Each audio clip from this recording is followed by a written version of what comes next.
দেখানো হবে। এজন্য রব্বুল আলামিন বলেন যে আয়াত তেলাওয়াত করেছিলাম, ইয়া আইয়ুহাল্লাযীনা আমানুত্তাকুল্লাহ হাক্কা তুকাতিহি ওয়া লা তামুতুন্না ইল্লা ওয়া আনতুম মুসলিমুন। আল্লাহ তাআলাকে ভয় করো, আল্লাহ তাআলাকে ভয় করো। কেমন ভয়, কেমন ভয়? কই ভয় করার মতো আল্লাহ তাআলাকে ভয় করো এবং প্রকৃত পরিপূর্ণ ঈমানদার মুসলমান না হয়ে তোমরা কবরে যাও না। প্রশ্ন আসতে পারে, তাহলে আমরা পরিপূর্ণ মুসলমানও হব না, কবরেও যাব না? কই না না, এটা হবে না। কারণ তুমি কখন মারা যাইবা, তোমার মৃত্যু কখন আসবে তুমি জানো না, তোমার মরণ কখন চলে আসবে তুমি জানো না। এজন্যই এমন একটা অবস্থায় তোমার দাঁড় করাতে হবে, সর্বহালতে সর্ব অবস্থায় মৃত্যুর জন্য নিজেকে তৈয়ার রাখতে হবে, প্রস্তুতি রাখতে হবে, ঠিক কিনা? কারণ তুমি তো জানো না কখন মারা যাইবা। রব্বুল আলামিন যে বলতেছেন ওয়ালা তামুতুন্না ইল্লা ওয়া আনতুম মুসলিমুন, পরিপূর্ণ ঈমানদার কামেল মুসলমান না হয়ে কবর আইসো না। তাহলে আমরা যদি কখন মারা যাব সেটা আমরা না জানি, তাহলে মুসলমান তো অল টাইম আমাদের পরিপূর্ণ হয়ে থাকতে হবে। কারণ গত কিছুদিন পূর্বেও আমার ছোট্ট ভাই, আমার আপন খালাতো ভাই, মাত্র 10 বছরের বাচ্চা মারা গিয়েছে। অবাক করা বিষয়, যখন জানাজায় উপস্থিত হইলাম চোখ দিয়ে টলমল করে পানি পড়তেছে। আমার ছোট খালাতো ভাই 10 বছর বয়সে মারা গিয়েছে। চিন্তা করতেছে, আল্লাহ যে কোরআনে বলছেন মৃত্যুর কোনো সময় নেই, মৃত্যুর কোনো সময় নেই। দুনিয়াতে আসার একটা সিরিয়াল আছে, দুনিয়াতে আসার একটা সিরিয়াল আছে। প্রথম দাদা, তারপরে বাবা, তারপরে সন্তান। কিন্তু কত নাতিনের লাশ দাদার কাঁধে ওঠে, ঠিক কিনা? কত সন্তানের লাশ বাবার কাঁধে ওঠে, কত সন্তানের লাশ বড় ভাইয়ের কাঁধে ওঠে। তার মানে যাবার কোনো সিরিয়াল নাই, সিরিয়াল নাই। এই যুবক ভাই, তুমি কি ভাবতেছো?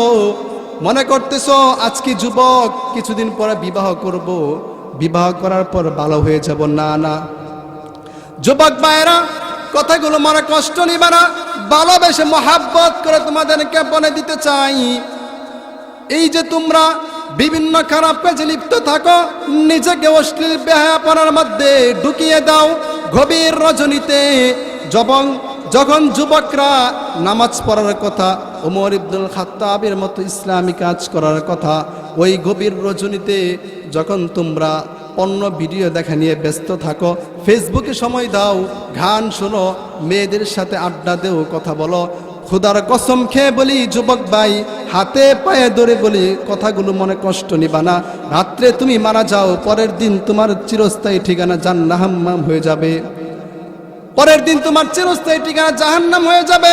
পূর্বপাড়া বাইতুন নূর বড় মসজিদের উদ্যোগে ইসলামী মহাসম্মিলনের সম্মানিত সভাপতি, সকলের শ্রদ্ধেভাজন ব্যক্তিত্ব উস্তাজুল উলামা, সকলের নয়নমণি আলহাজ হজরত মাওলানা জয়নুল আবেদিন সাহেব হাফিজাহুল্লাহ, ও আজকে এই ইসলামী মহাসম্মিলনের প্রধান অতিথি, সোনার মাটি ইসলাম প্রিয় ব্যক্তিত্ব, সমাজসেবক, এই অঞ্চলের সকলের প্রিয় সন্তান জনাব শরীফ আহমদ এমপি, আমন্ত্রিত ওলামায়ে কেরাম, দূর দূরান্ত থেকে আগত ইসলাম প্রিয়, দিন প্রিয় মুরব্বী ভাবারা, ইসলামের সবচেয়ে বেশি উপকার, ইসলামের সবচেয়ে বেশি কাজ যারা করে, কলিজার টুকরা আমার যুবক ভাইয়েরা, পর্দার আড়ালের সম্মানিতা মা এবং বোনেরা, আল্লাহ পাক রব্বুল আলামিনের দরবারে সকলেই কালিমাতুশ শুকুর আদায় করি। সকলে জোরে সোরে বলি আলহামদুলিল্লাহ। এখানে আসতে পেরে আপনারা খুশি না নাজার? অল্প না বেশি? যদি খুশি বেশি হন তাহলে আওয়াজটা আরেকটু বেশি হওয়া দরকার না? যদি আমরা খুশি হয়ে থাকি, সেই খুশির প্রমাণ দেওয়ার্থে আমরা যে এই মজলিসে আসাতে, কোরআন হাদিসের মজলিসে আসার কারণে আমরা খুশি। মানুষ খুশি হইলে তো সেটার বহির্প্রকাশ একটু জোরে সোরে হয়। আমরা সকলে জোরে সোরে আল্লাহ তাআলার নিয়ামত পেয়ে যা আমরা খুশি, সেই নিয়ামতের শুকরিয়া আদায় করি, সকলে জোরে সোরে বলি আলহামদুলিল্লাহ। কারা কারা আখিরি মুনাজাত পর্যন্ত থাকতে রাজি না, তাদের হাতটা দেখি তো। যারা যারা থাকতে রাজি না তাদেরকে দেখতে চাইতেছি। কারা কারা আখিরি মুনাজাত পর্যন্ত, আখিরি মুনাজাত দিয়ে এখান থেকে যাওয়ার জন্য প্রস্তুত আছেন? দুটো হাত আল্লাহকে তুলে দেখিয়ে দিই। লিল্লাহি তাকবীর, লিল্লাহি তাকবীর। আল্লাহ তাআলা সকলকে কবুল করুক।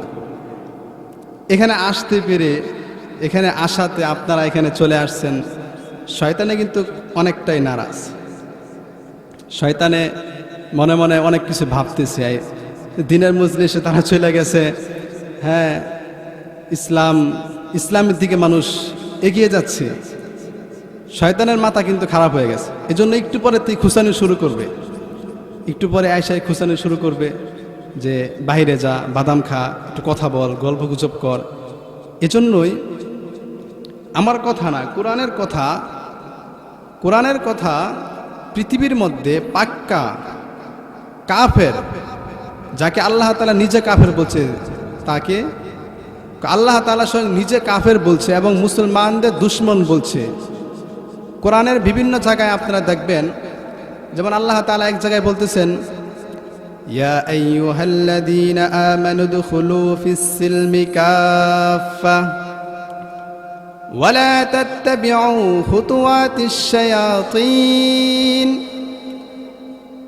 শত্রু যারা আছে, শয়তান যে আছে, তারা মুসলমানদের প্রকাশ্যে দুশমন, তারা মুসলমানদের ভালো চায় না।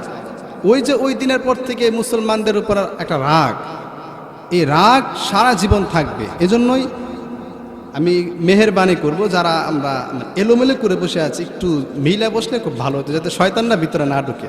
একটু কষ্ট করে সকালে একটু আরাম করে আমরা সকালে বসে পড়ি, একটু পরে দেখবেন মানুষ আর জায়গা দেওয়া যাবে না, তখন পিছনের লোকগুলো সামনে আসতে কষ্ট হবে। এজন্য আমরা সকালে একটু কষ্ট করে আমরা সকালে মিলেমিশে বসি। মিলেমিশে বসলে শয়তান আর ভিতরে আসতে পারবে না। সকালে ইনশাল্লাহ একটু মিলেমিশে বসি কষ্ট করে, যাতে পিছনে যারা আসবে তারা যাতে বসতে সহজ হয়, তারা যাতে আপনাদেরকে ডেঙ্গে, মুরব্বী বাবাদেরকে, তাদেরকে ডেঙ্গে সামনে আসলে এটা কেমন দেখা যায় না? হ্যাঁ, সকলে একটু কষ্ট করে সামনে বসে। তো আমার সাথে সাথে সকলেই একটু পড়তে পারবেন, আল্লাহ তাআলার একটু জিকির করি সকলে। হ্যাঁ, সকলেই পড়ি।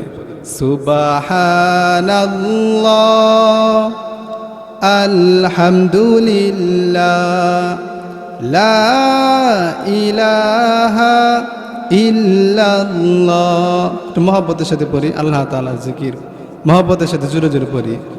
সুবহানাল্লাহ, আলহামদুলিল্লাহ, লা ইলাহা ইল্লাল্লাহ। সুবহানাল্লাহ, আলহামদুলিল্লাহ, লা ইলাহা ইল্লাল্লাহ। তুমি বাঁচাও, তুমি মারো, অবিরত ক্ষমা করো। তুমি বাঁচাও, তুমি মারো, অবিরত ক্ষমা করো। দরার যে জন তাকেই ধর, দরার যে জন তাকেই ধর। তোমার হাতে সবই আল্লাহ। সুবহানাল্লাহ, আলহামদুলিল্লাহ, লা ইলাহা ইল্লাল্লাহ। সুবহানাল্লাহ, আলহামদুলিল্লাহ।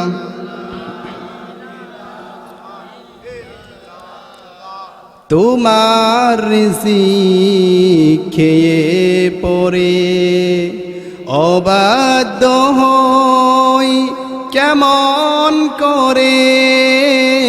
তোমার রিজিক খেয়ে পরে অবাধ্য হই কেমন করে, খুঁজে না পাই কোনো বাসা,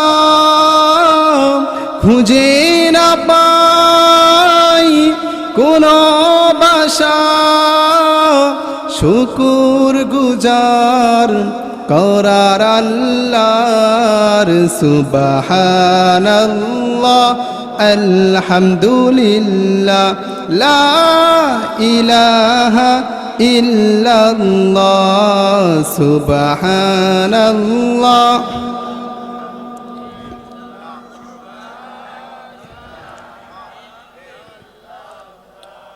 তোমার দয়াই মুদের দরা, সারা জাহান তোমার গড়া, তোমার দয়াই মুদের গড়া, সারা জাহান তোমার গড়া, তোমার পথে কবুল কর,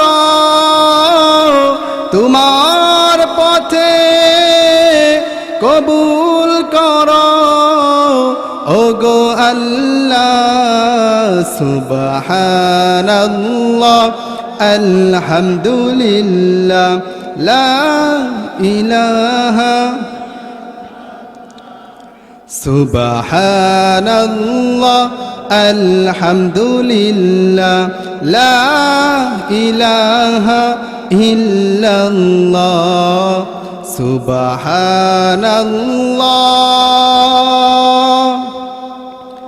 আলহামদুলিল্লাহ লা ইলাহা ইল্লাল্লাহ।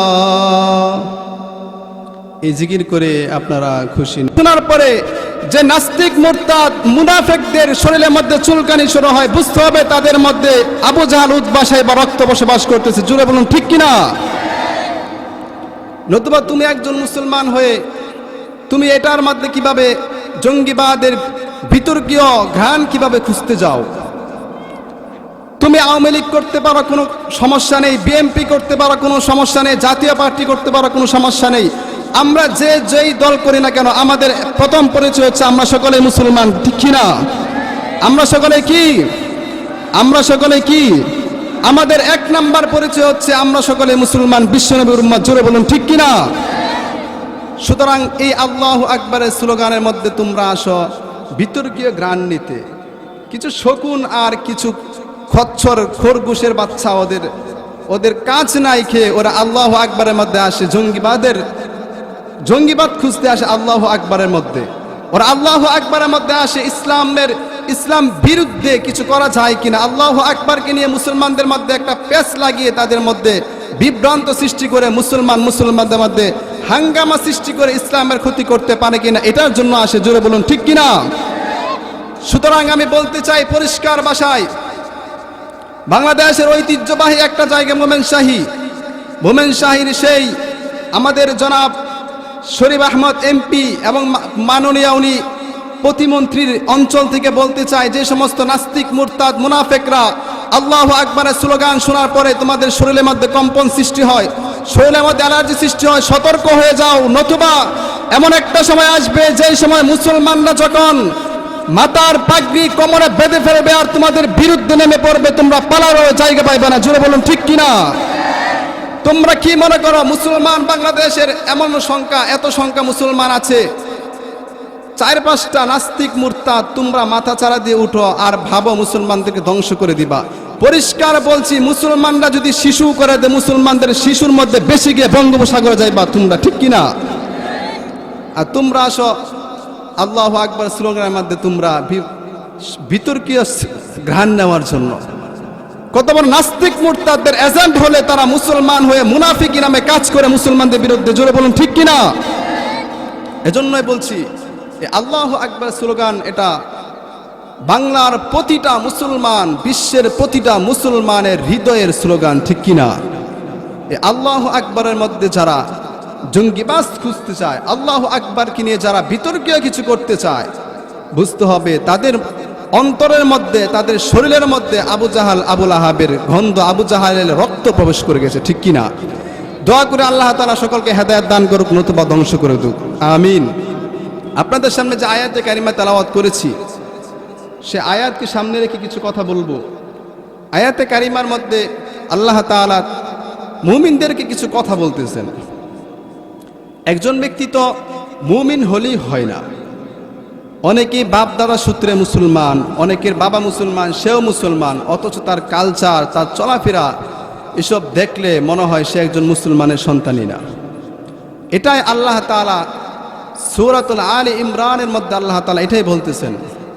রব্বুল আলামিন বলেন, ইয়া আইয়ুহাল্লাযীনা আমানুত্তাকুল্লাহ, ইয়া আইয়ুহাল্লাযীনা আমানুত্তাকুল্লাহা হাক্কা তুকাতিহি ওয়া লা তামুতুন্না ইল্লা ওয়া আনতুম মুসলিমুন। রব্বুল আলামিন বলেন, দুনিয়ার মানুষ তোমরা শোনো, দুনিয়ার ঈমানদার যারা আছো, দুনিয়ার মধ্যে আমার ঈমানদারওয়ালা, আমি আল্লাহকে বিশ্বাস করো, রাসূলের উপর বিশ্বাস করো, রাসূলকে মানো, যারা ঈমানদার আছো তোমরা শোনো, ইত্তাকুল্লাহ, আল্লাহ তাআলাকে ভয় করো, ইত্তাকুল্লাহ, আল্লাহ তাআলাকে ভয় করো। ইয়া আইয়ুহাল্লাযীনা আমানুত্তাকুল্লাহ, আল্লাহ তাআলাকে ভয় করো।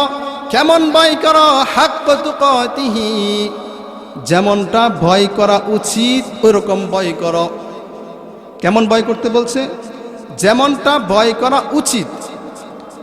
এক্সাম্পল ধরেন, আপনাদের অঞ্চলে যখন মন্ত্রী সাহেব আসবে, ওনাকে আমাদের স্বাগতম জানাতে হবে, ওনাদেরকে রিসিভ করতে হবে। তো উনি একজন মন্ত্রী হিসাবে ওনার রিসিভ করার সিস্টেমটা আমাদের কেমন হওয়া চাই? ওনাকে যে সিস্টেমে আমরা রিসিভ করব, অন্য 10 জনকে তো ওই সিস্টেমে রিসিভ করব না, ঠিক কিনা? কারণ হচ্ছে উনি আসার সময় ওনাকে আমরা রিসিভ করব ওনার সম্মান অনুপাতে, ওনাকে অনেক বেশি হ্যান্ডেল দিব, ওনার জন্য অনেক বেশি আমরা আয়োজন করব।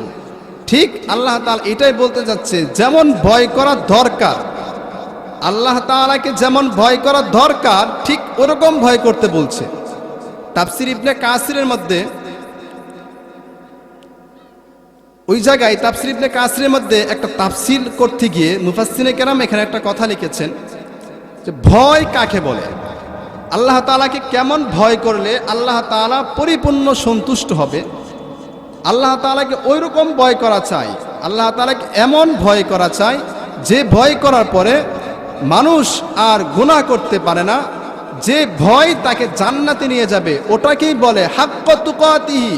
এমন ভয় করো যে ভয় তোমাকে জান্নাতে নিয়ে যাবে, যে ভয় করলে তুমি আল্লাহ তাআলা জান্নাতে যাইতে পারবা। আমরা সকলে জান্নাতে যাইতে চাইতো, সকলে জান্নাতে যাইতে চাইতো। কে কে জান্নাতে যাইতে চাই? দুটো হাত তুলে আল্লাহ তাআলাকে দেখি, হাতগুলো একটু নাড়াচাড়া দেন। লিল্লাহি তাকবীর। আল্লাহ তাআলা আমাদের সকলকে জান্নাতের জন্য কবুল করুক, সকলে বলুন আমিন। এমন ভয়, যে ভয় আল্লাহ তাআলা জান্নাতে নিয়ে যাবে আমাদেরকে। হাদিসে পাকের মধ্যে আছে, বিশ্বনবী সাল্লাল্লাহু আলাইহি বলেছেন, প্রতিটা বান্দা বান্দির জন্য আল্লাহ তাআলা স্পেশাল জান্নাত বানিয়েছে। প্রতিটা বান্দা বান্দির জন্য আল্লাহ তাআলা এক একটা করে স্পেশাল জান্নাত বানিয়েছে। কত বড় জান্নাত, কত বড় জান্নাত! রাসূল বলেছেন, এই যে দুনিয়াটা তোমরা দেখতে পাচ্ছ, বুখারীর রাওয়ায়াত, ইমাম বুখারী রাওয়ায়াত করেছেন, বিশ্বনবী সাল্লাল্লাহু আলাইহি বলেছেন, এই যে দুনিয়াটা তোমরা দেখতে পাচ্ছ, এই দুনিয়ার 10 দুনিয়ার ন্যায় আল্লাহ তাআলা এক একটা বান্দাকে জান্নাত দিবে। সুবহানাল্লাহ। 10 দুনিয়ার ন্যায় এক একটা বান্দাকে আল্লাহ তাআলা জান্নাত দিবে।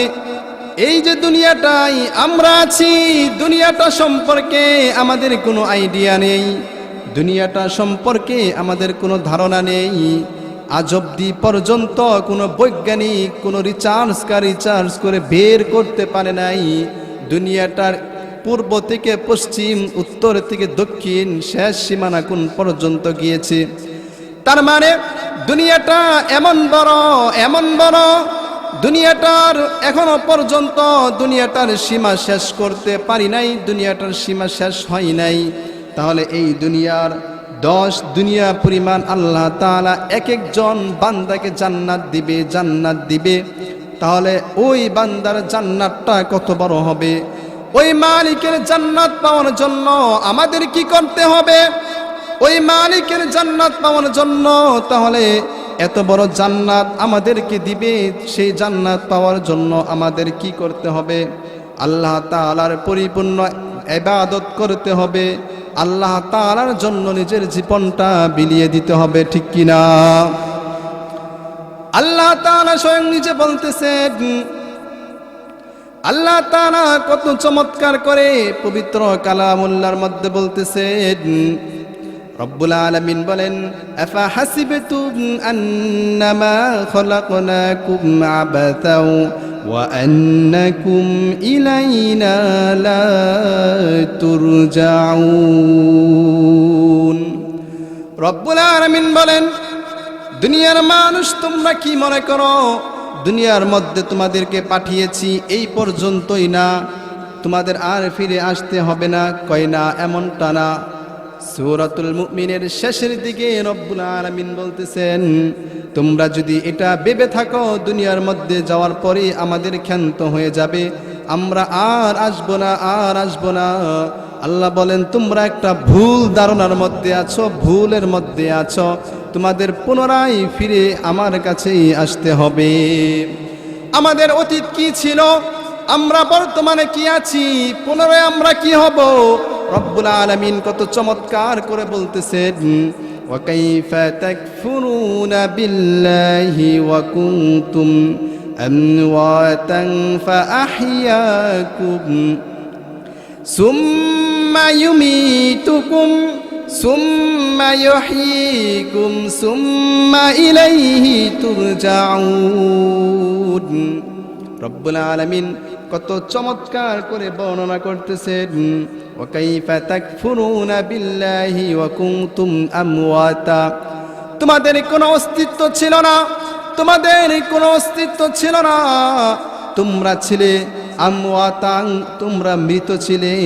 ফাআহইয়াকুম, তোমাদেরকে রব্বুল আলামিন ভালোবেসে মহব্বত করে তোমাদেরকে জীবিত করেছে। ফাআহইয়াকুম সুম্মা ইউমীতুকুম, তোমাদেরকে পুনরায় আবার মৃত্যু দান করবে, তোমাদেরকে আবার আল্লাহ তাআলা মৃত্যু দান করবে, তোমাদের জীবনটা ছিনিয়ে নিবে।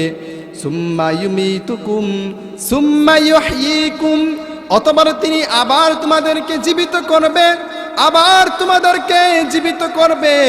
আবার জীবিত করার পর সুম্মা ইউমীতুকুম সুম্মা ইউহয়ীকুম সুম্মা ইলাইহি তুরজাউন। তোমরা আল্লাহ তাআলার কাছে ফিরে যাবে, আল্লাহ তাআলার কাছে গিয়ে উপস্থিত হবে। ময়দানে বা হাশরে আল্লাহ তাআলার কাছে গিয়ে আমাদের উপস্থিত হতে হবে, আল্লাহ তাআলার কাছে গিয়ে আমাদের দাঁড়াতে হবে।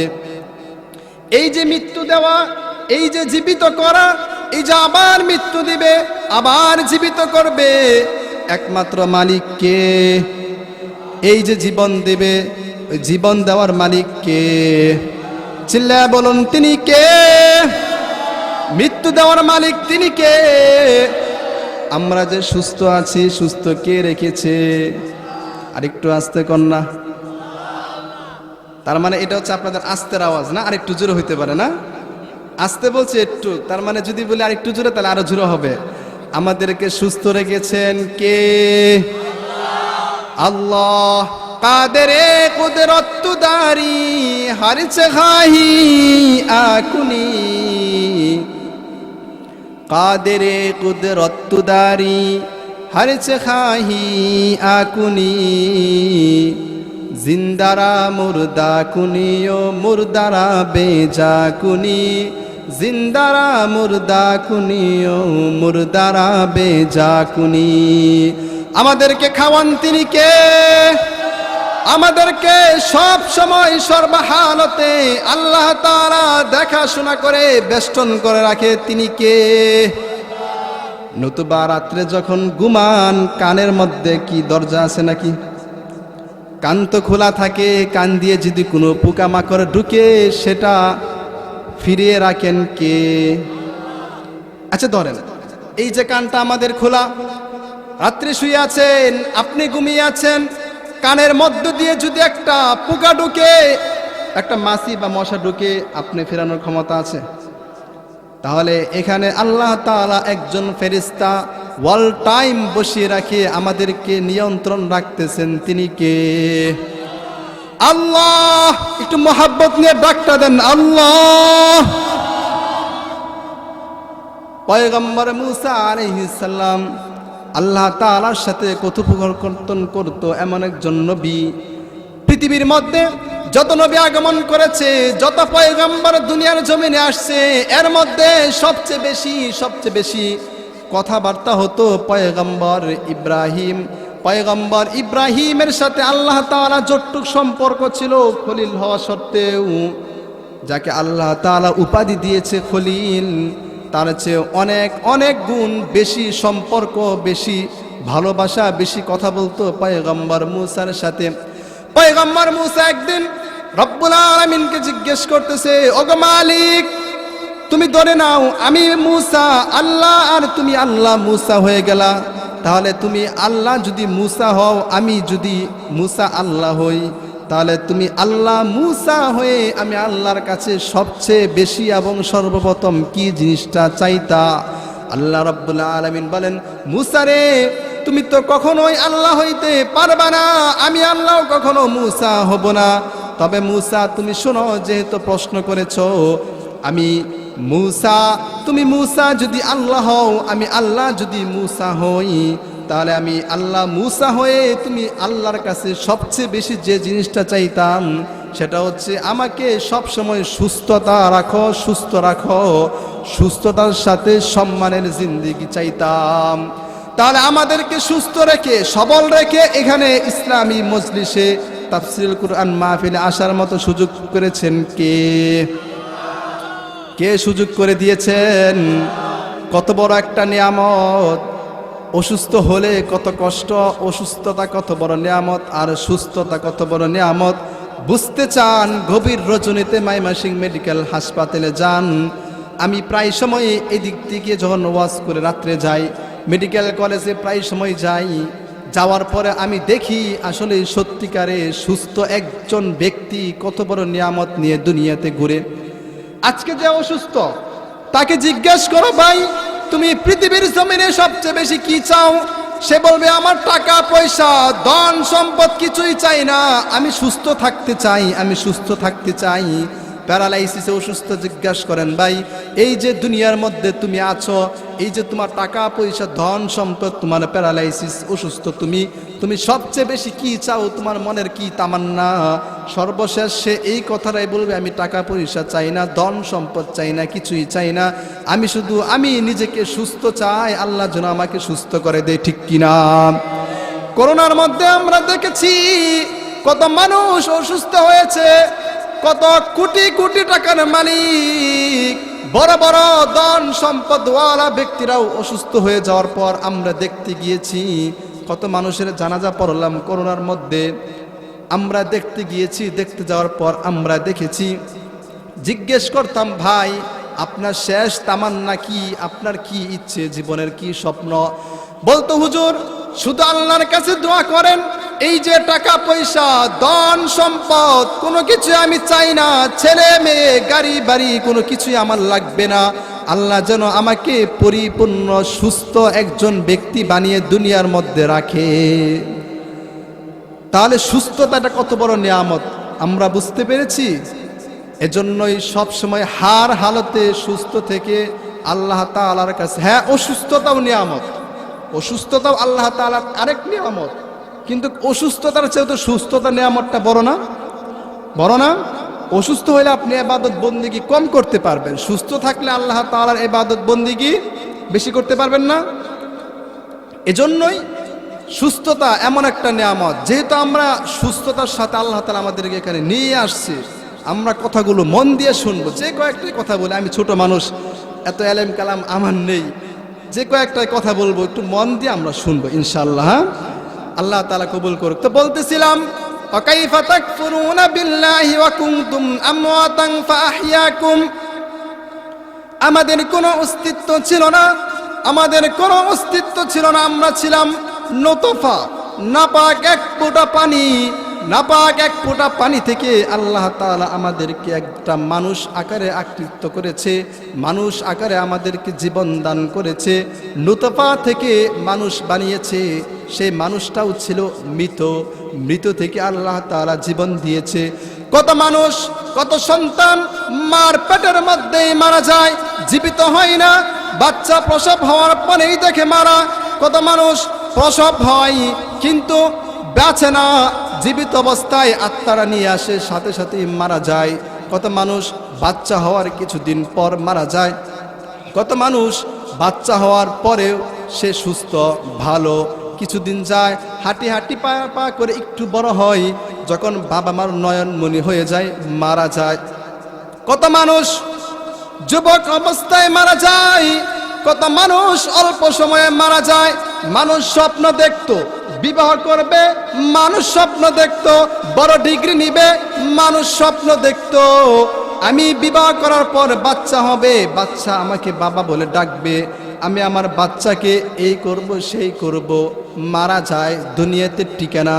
তার মানে রব্বুল আলামিন যে বলেছেন ওয়াকাইফা তাকফুরুনা বিল্লাহি ওয়া কুনতুম আমওয়াতান ফাআহইয়াকুম, দুনিয়ার মধ্যে তোমরা এসেছো, তোমাদেরকে জীবন দান করে পাঠিয়েছি, পূর্বেও ছিলে মৃত, দুনিয়াতে জীবিত করলাম, আবার কিছুদিনের মধ্যেই তোমাদের জীবনটা নিয়ে তোমাদেরকে মৃত লাশ বানিয়ে দিব।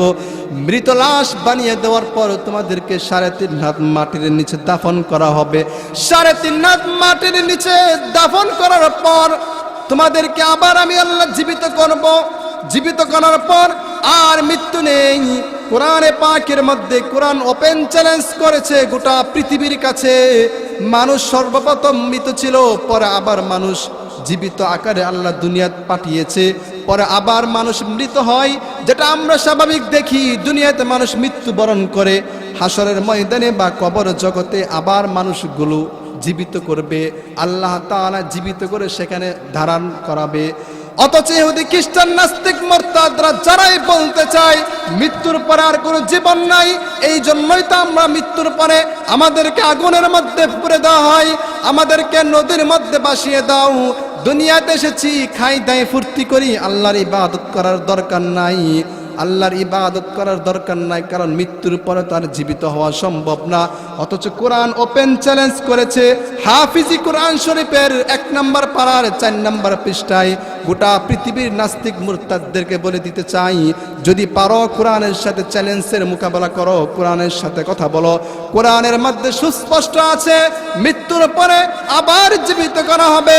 অথচ তুমি নাস্তিক মুরতাদ হয়ে কিভাবে আল্লাহ তাআলাকে তো স্বীকার করো, আবার মুসলমানদের কানে কানে দিয়ে দিতে চাও দুনিয়ার মধ্যে এসেছো, যা মনে চা তা করো, হেলাই দুলাই জীবন চালাও, দুনিয়ায় তোমার শেষ, এরপরে আর তোমার জীবিত করা হবে না, তোমার কোনো শাস্তি হবে না।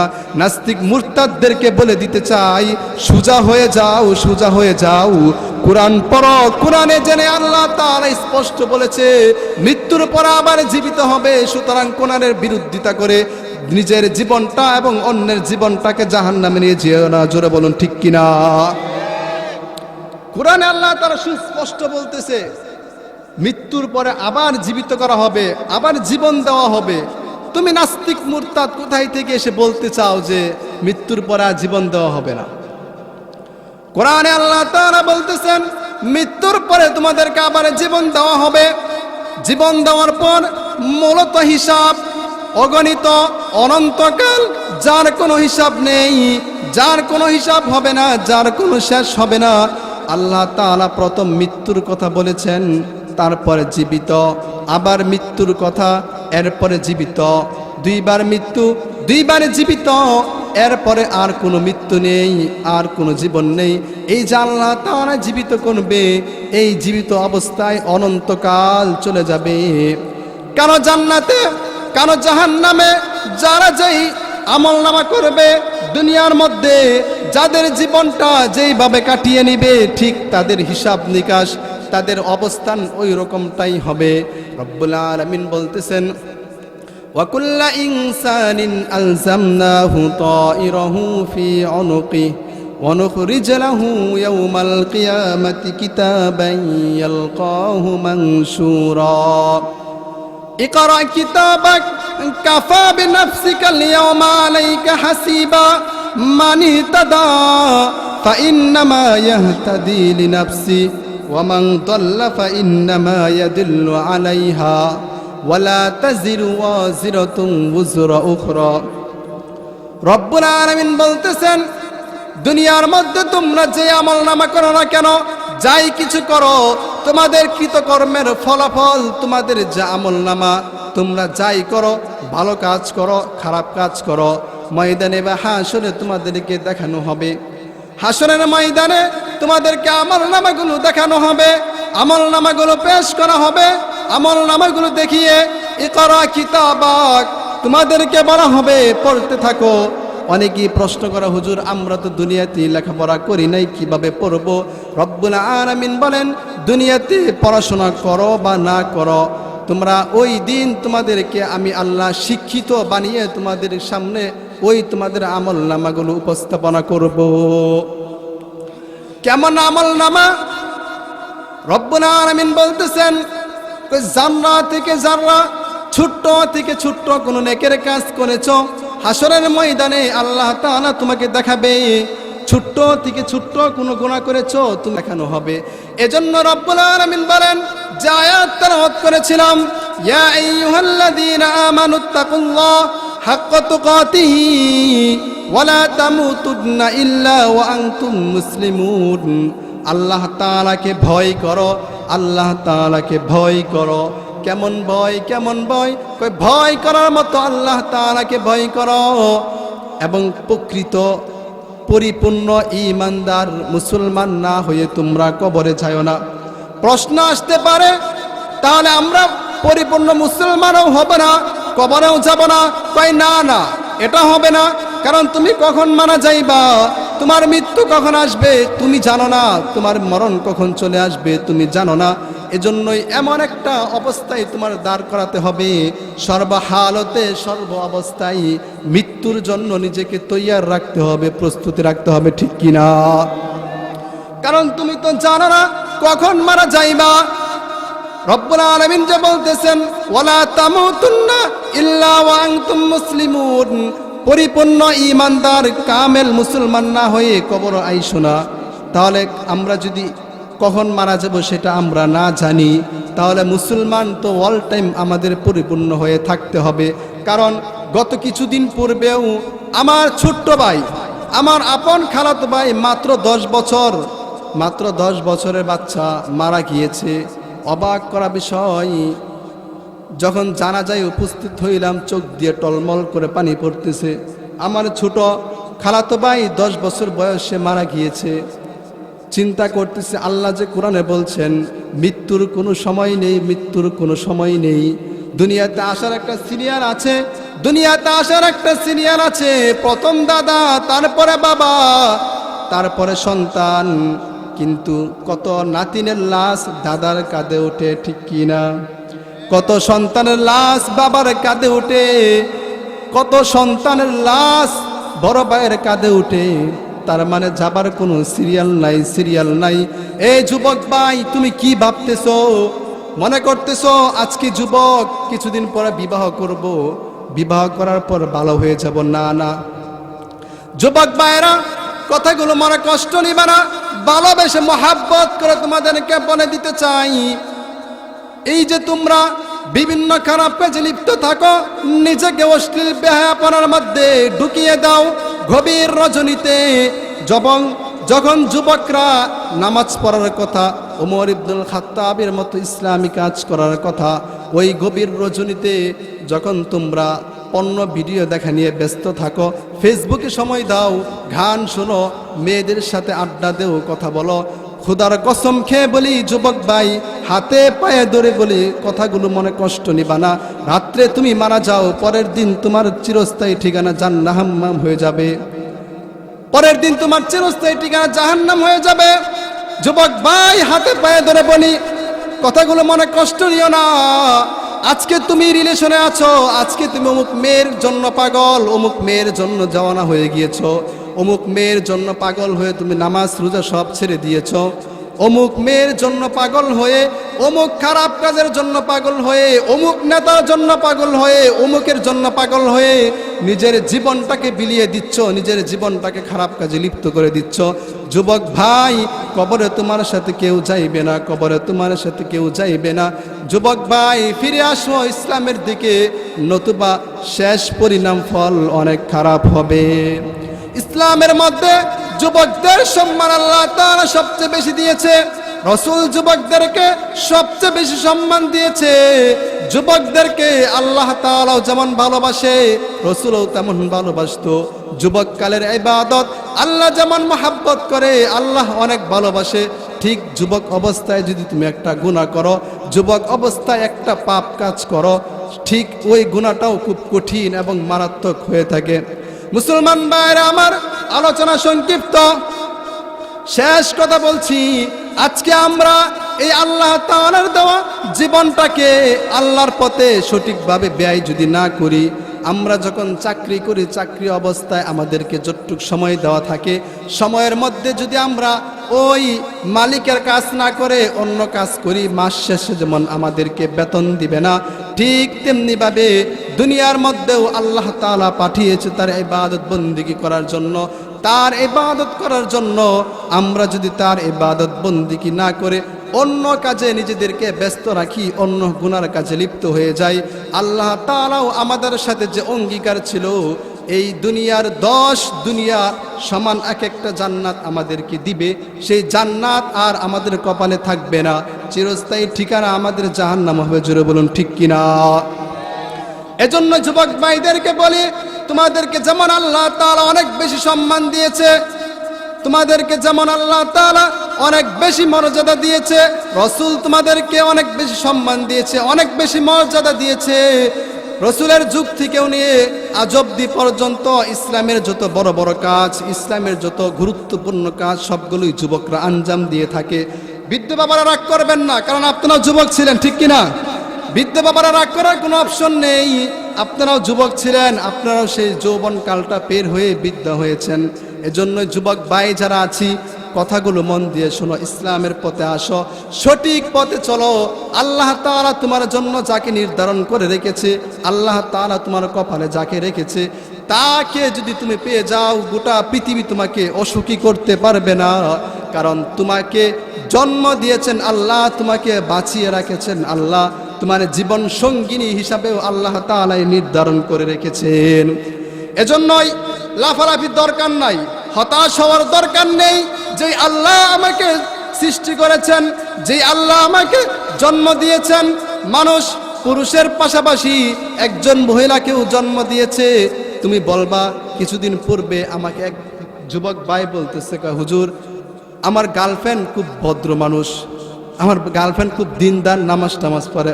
তাই মুচকি হাসি, তার গার্লফ্রেন্ড খুব ভালো। প্রশ্ন রাখতে চাই, তোমার গার্লফ্রেন্ড যদি ভালোই হয়, দিনদার হয়, নামাজ পড়ে, রোজা রাখে, সব মানলাম।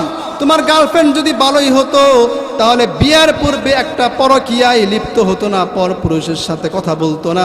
যেখানে একটা মহিলা তার কণ্ঠটাকেও সতর রাখতে বলেছে রব্বুল আলামিন, সেখানে রাসূলের আল্লাহ তাআলার এত ধমকি, এত কঠিন শব্দটাকে সে অপব্যবহার করে তোমার মতো পর পুরুষের সাথে সে জিনায় লিপ্ত হতো না, ঠিক কিনা? এজন্য গার্লফ্রেন্ড কখনো ভালো হয় না, দিনদার হয় না। আর দিনদার যারা আছে তারা কখনো গার্লফ্রেন্ড হবে না। মা বোনদেরকে বলছি, বোনরা কথাগুলো মনে কষ্ট নিবে না, কখনো বয়ফ্রেন্ড ভালো হবে না। বয়ফ্রেন্ড সে ভালো হয় না, আর যে ভালো সে কখনো তোমার বয়ফ্রেন্ড হবে না। এজন্যই ধৈর্য ধরো আল্লাহর কাছে, আল্লাহ তাআলার কাছে আমরা ধৈর্য ধরি, আল্লাহ তাআলা আমাদেরকে উত্তম প্রতিদান দিবে। জোরে বলুন ঠিক কিনা? সর্বশেষ বলতে চাই, এই কোরআনের আওয়াজ বাংলাদেশে আছে, পৃথিবীর মধ্যে আছে। এই কোরআন দিয়ে বাংলাদেশ গোটা পৃথিবীর মধ্যে সুনামের সাথে যাচ্ছে। গত কিছুদিন পূর্বে দেখলাম নাস্তিক মার্কা ওই যে কুলাঙ্গার, যে গোটা জীবন কাটিয়েছে মানুষের সামনে নিজের দেহ দেখিয়ে দেখিয়ে, মমতাজ বাংলাদেশকে অসম্মানিত করেছে। সৌদি গিয়েছে, হজ করেছে, হজ করার পর জেদ্দায় গিয়ে কনসার্ট করেছে, বাংলাদেশকে অপমান করেছে, বাংলাদেশকে অপমান করেছে।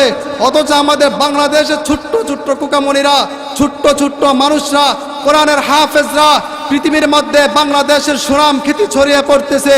বাংলাদেশ গোটা পৃথিবীর মধ্যে আছে একমাত্র আলেমদের কারণে, আলেমদের সম্মানের কারণে, আলেমদের ইলমি ইস্তেদাদের কারণে। আজকে এখনো পর্যন্ত আমরা মাননীয় প্রধানমন্ত্রীর কাছে আকুল একটা আবেদন চাই, কোরআনের পাখি যাদেরকে এখনো পর্যন্ত জেলের মধ্যে আছে তাদেরকে যেন খুব দ্রুত মুক্তির ব্যবস্থা করে দেয়। জোরে বলুন ঠিক কিনা? এবং এই বাংলাদেশের মধ্যে যারা বাংলাদেশকে কলঙ্কিত করতে চায়, কিছুদিন পূর্বেও তো গত বছর ওই যে মুরাদ নাস্তিক মার্কা যেমন বাংলাদেশকে কলঙ্কিত করার কারণে তাকে একটা উচিত শিক্ষা দিয়ে প্রধানমন্ত্রী দেখিয়েছে, আমরাও বলতে চাই বাংলাদেশের মধ্যে যেই হোক কোরআনের বিরুদ্ধে যাবে, বাংলাদেশকে কলঙ্কিত করতে চাইবে, তাকে যেন মাননীয় প্রধানমন্ত্রী সময়ে সময়ে জবাব দিয়ে সঠিক উচিত শিক্ষা দিয়ে গোটা পৃথিবীকে দেখিয়ে দিতে চায় বাংলাদেশে কোনো নাস্তিক মুরতাদদের ঠাঁই না। জুড়ে বলুন ঠিক কিনা? আমারই গান সুরে ছন্দ কাহারও লাগে যদি মন্দ, লেগেও যাই যদি দ্বন্দ্ব, তবু আমারই গান আমারই সুর হবে না কখনো বন্ধ। ঠিক কিনা? এক আল্লাহ বিনে কারো ভয় আমার দিলেই নাহি রয়, জানি সে তো সত্যেরই জয়, হবেই হবেই নিশ্চয়। ঠিক কিনা? আল্লাহ তাআলা আমাদের সকলকে যেই অল্প সময়ে যে আলোচনাগুলো করেছি, আল্লাহ তাআলা আমাদের সকলকে বুঝে শুনে আমল করার তৌফিক দান করুক। আমাদের বড় ভাই চলে আসছে, অত্যন্ত সুপরিচিত ব্যক্তি, আমার খুব মহাব্বতের একজন মানুষ, যিনি গোটা বাংলাদেশের মধ্যে যার সুরে বাংলাদেশ বর্তমানে মুখরিত। আমাকে অত্যন্ত মহাব্বতের ভাই মাওলানা এরামুল হাসান নুরি ভাই, খুব মহাব্বতের একজন মানুষ। উনি চলে আসছে, ওনার সামনে কথা বলার যোগ্যতা আমার নাই, আমি ছোট মানুষ। ভাই চলে আসছে, মুক্তাসার কথা এখানে শেষ করেছি। সর্বশেষ সকলের কাছে দোয়া চাই, আমিও দোয়া করি আল্লাহ তাআলা যেন আমাদেরকে পরিপূর্ণ মুসলমান হয়ে আল্লাহ তাআলা যেন আমাদেরকে মৃত্যু দান করে। সকলে বলুন আমিন। ওয়া আখির দাওয়ানা আনিল হামদুলিল্লাহি রাব্বিল আলামিন।